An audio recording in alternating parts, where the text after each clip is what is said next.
온타리오주 정부가 스테이트홈 명령을 2주 더 연장하기로 했습니다. 이에 따라 온주민은 적어도 오는 6월 2일까지 외출 제한형 규제를 받게 됩니다.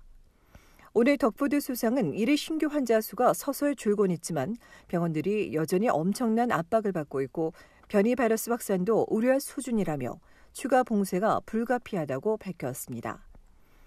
아직 우리는 숲에서 벗어나지 않았다고 밝힌 포드 수상은 이번엔 봉쇄 완화를 서두르지 않겠다며 추가 확산을 막겠다는 강한 의지를 드러냈습니다. 골프장이나 야외시설 재개 요구가 빗발치고 있지만 정부는 6월 2일까지 오픈하지 않을 것임을 시사했습니다.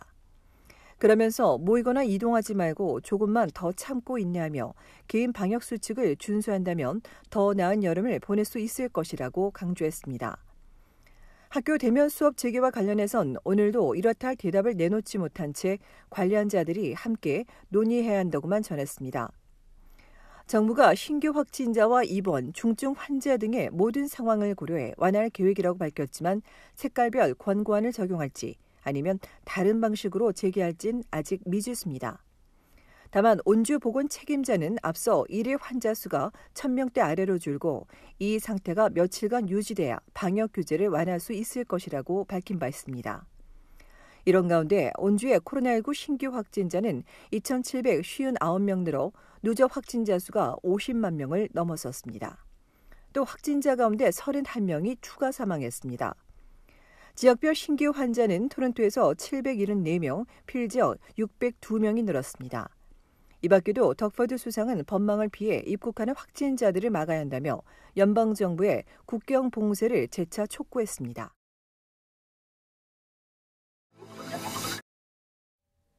캐나다 일부 주들이 아스트라제네카와 파이자 백신 혼합 접종을 고려 중인 가운데 이런 접종이 부작용을 더 증가시킨다는 연구 결과가 나왔습니다.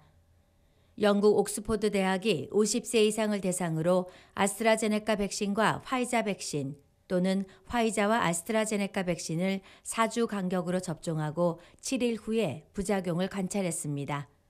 그 결과 접종 순서와 상관없이 혼합하면 오한과 피로, 발열과 두통, 관절통과 멀미, 근육통 등 부작용 사례가 단일 접종보다 증가했습니다.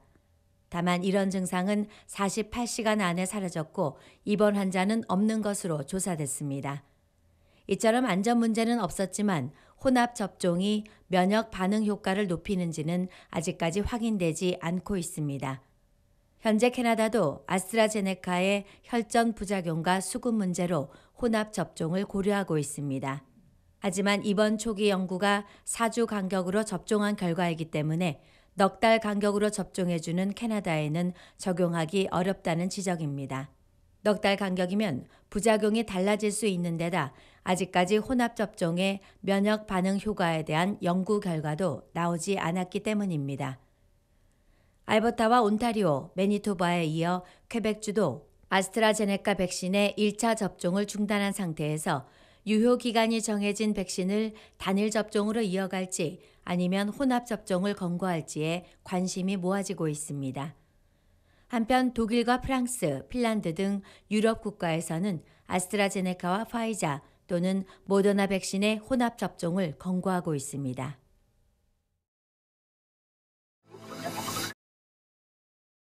온타리오주 정부가 노인 치과 치료 프로그램 신청 자격을 확대합니다.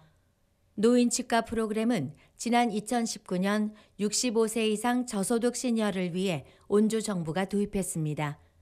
이 혜택을 받으려면 개인 소득이 19,300달러, 부부는 32,300달러 이하여야 했지만 앞으로는 개인 소득이 22,200달러, 부부 소득은 37,100달러까지로 상향 조정돼 더 많은 시니어가 혜택을 받게 됩니다. 다만 개인 보험 등의 다른 치과 혜택은 없어야 합니다. 새로운 자격에 해당하는 시니어는 오는 7월 1일부터 온라인이나 우편으로 신청서를 작성해 정부에 보내면 됩니다. 이전 기준에 해당되지만 아직 신청하지 않았다면 지금 신청하면 됩니다.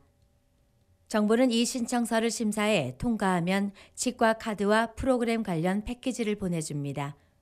치과 카드는 매년 8월 1일부터 이듬해 7월 31일까지 1년간 유효하며 만료 기간이 되면 정부가 자격 확인을 통보해 줍니다. 정부 치과 서비스에는 검사와 예방, 부러진 치아 복원과 충치 치료, 엑스레이와 마취, 구강 수술은 물론 근관 치료 서비스나 치주 서비스를 무료로 제공해 줍니다. 다만 의치를 포함한 보철 서비스는 일부만 적용해 줍니다. 정부 치과 치료는 일반 치과가 아닌 공중보건소나 지역보건센터에서 받을 수 있습니다. 주요 공중보건소 및 지역보건센터 주소와 연락처는 얼TV 홈페이지에서 확인할 수 있습니다.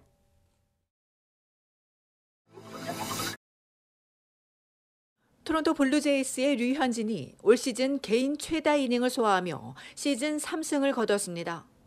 류현진은 어제 미국 애틀랜타 브레이브스와의 원정 경기에서 7이닝을 소화하며 1실점으로 호투했습니다. 덕분에 올 시즌 평균 자책점도 3.15에서 2.95로 내려갔습니다. 류현진은 이날 2회와 7회를 제외하곤 매번 출루를 허용했지만 위기 관리를 잘했습니다.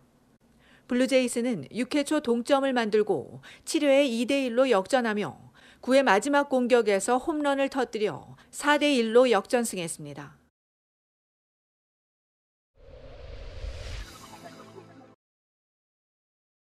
주 캐나다 한국문화원이 공모전에서 1등에 선정된 소피아 홍 씨의 웹툰 곰곰이의 한식 여행을 연재합니다.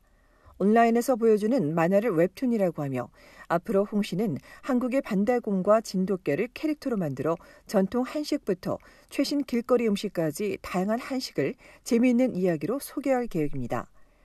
홍 씨의 웹툰은 오는 12월 7일까지 한국문화원 홈페이지 또는 소셜미디어를 통해 격주 화요일에 만날 수 있습니다. 한편 지난 2월 한국문화원에 진행한 한식 웹툰 공모전에선 비한인과 한인 80여 명이 참여했으며 홍 씨가 1등을 차지했고 이어 따뜻한 그림체로 캐나다 커플의 한식 체험기를 담아낸 어지원 씨가 2등, 한국 전통 모자 갓을 쓴 로봇을 캐릭터화해 한식을 소개한 박성훈 씨가 3등에 선정됐습니다.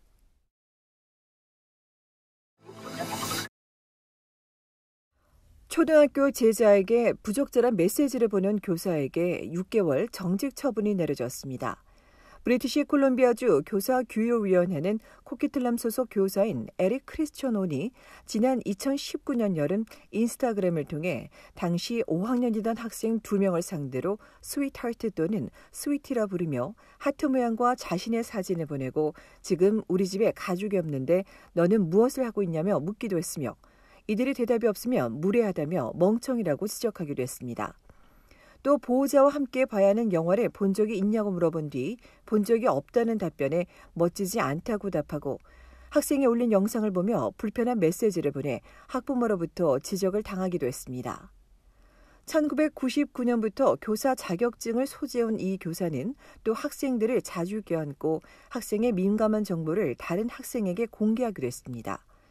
이에 코키틀람 교육청이 교사의 직분을 넘었다며 6개월 정직 처분을 내리자 지난 1월 사직서를 제출한 것으로 알려졌습니다.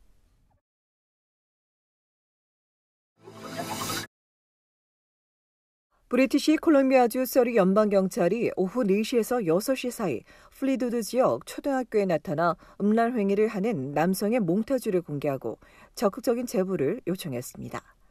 경찰에 따르면 이 남성은 지난달 30일 156번 스트릿에 위치한 코요테크리 초등학교 놀이터에서 음란 행위를 했고 이후로도 학교 근처와 하이킹 코스 입구에서 음란 행위를 지속하며 여러 명에게 피해를 입혔습니다. 용의자는 20세에서 30세 사이인 남아시아계로 키 170cm의 보통 체격이며 약간 어두운 피부색에 뺨과 턱에 여드름 흉터가 있고 갈색 눈에 머리색은 검은 것으로 알려졌습니다.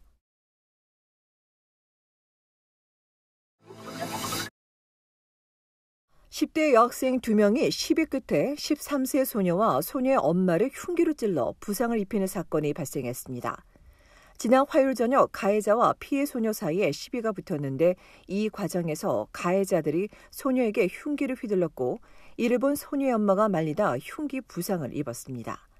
다행히 소녀와 엄마 모두 병원에서 치료를 받은 뒤 퇴원한 것으로 알려졌으며 경찰이 15세와 16세 소녀 2명을 붙잡아 가중폭행 등의 혐의로 기소하고 범행 동기와 사건 경위 등을 조사하고 있습니다.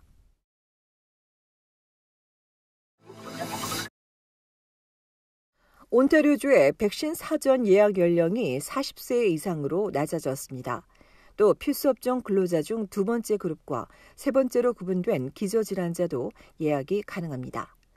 일부 지자체들이 자체적으로 예약 사이트를 운영하며 접종 허용 연령을 낮추는 가운데 온주 정부는 빅토리아데이 연휴가 낀 주까지 18세 이상 모든 성인의 사전 예약을 받고 이달 말까지 성인 65%의 1차분 백신을 접종해 줄 계획입니다.